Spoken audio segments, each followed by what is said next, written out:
disparition pleze moun kapi voule nan kati san pawe depi kek semen.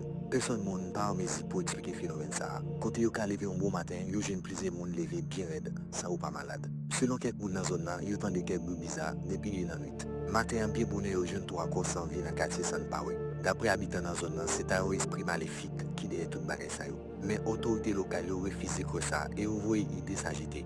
Cependant, yo di ap mene anket pou konen ki es moun kap simen la troublai nan mitan populasyon san pawe.